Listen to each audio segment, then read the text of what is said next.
Ishirahamwe ry'ubwishingizi Assurance Big V risanzwe rifasha gutekaniriza kazoza abene gihugu ryagiranye amasezerano yo gufashanya kuri uyu wa gatanu igenekerezo rya 21 Ruhuma mwaka wa 2025 n'ishirahamwe Ingomage ririko rirategura ihiganwa rya Miss Burundi. Nana Martine Kwizera, umuyobozi mukuru wa Assurance Big V, na Kamariza Rosaline, umuyobozi mukuru w'ishirahamwe Ingomage ririko rirategura Miss Burundi, baratubwira uko bagiye gufashanya muri ico gikorwa. Amasezerano avuga uko tuzogenda turakorana muri iyi edition ya mbere, kandi Ingomage ni sijya mbere dukoranye. Turamaze gukorana mu bintu bitandukanye n'igihe atazoba muri ari muri Miss Burundi aramaze kudufasha mu ma evenement atandukanye kandi yashoboye gutwara ikijyacu gushika kure. Rero Ingomage ni partenaire bacu kuva kera, bishira hamwe ririko riraduga kandi ni tuzobandanya dukorana.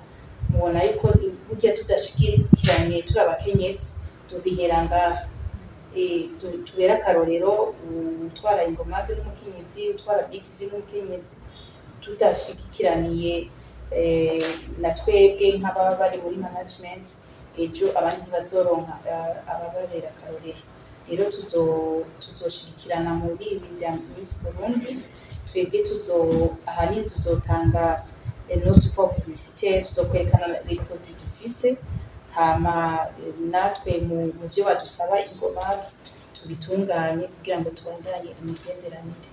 Twatanguye gushima yuko hari umukenyezi yumva ko yofata iya mbere, tukibasaba twari tuzi ko bizofata ico no gutama procedure nkuko bigenda mu yandi masosiyete bigateba, ariko ndavye umurindi babihaye bakavyihutisha, byarerekanye ishaka bafise ryo gushigikira umwigeme w'umurundikazi kugira ngo ashobore kuba umwigeme muserukizi.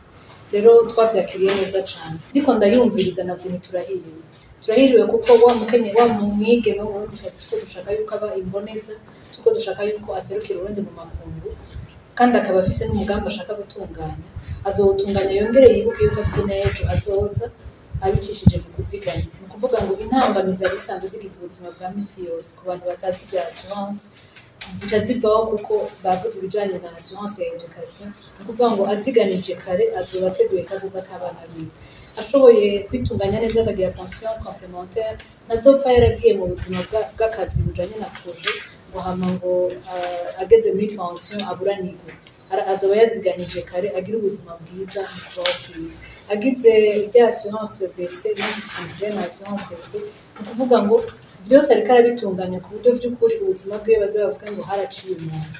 Rero naciye mvuga nti kugira partenariat na assurance irongowe n'umukenyezi n'akarusho kuri twebwe.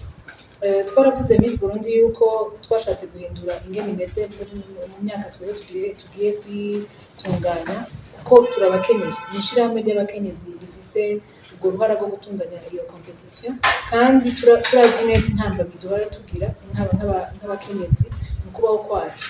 Rero dushaka kugira ngo tumwigishe byinshi bishoboka, agere kuja mu buzima busanzwe, mu buzima bw'akazi bwiruka, azi byinshi bishoboka. Twibaza ko ahubwo azoza adusumbya no gukora ivyiza kuko we wazoba yateguye akiri muto, ugasanga akoze byinshi bishoboka.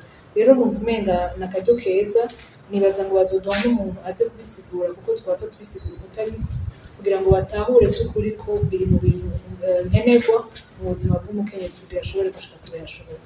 Inyuma y'ayo masezerano yo gufashanya, izo ndongozi zikaba zaciye zihana utuganuke nk'ikimenyetso c'ubucuti hagati ya Assurance Big V n'ishirahamwe Ingomage biciye muri Miss Burundi.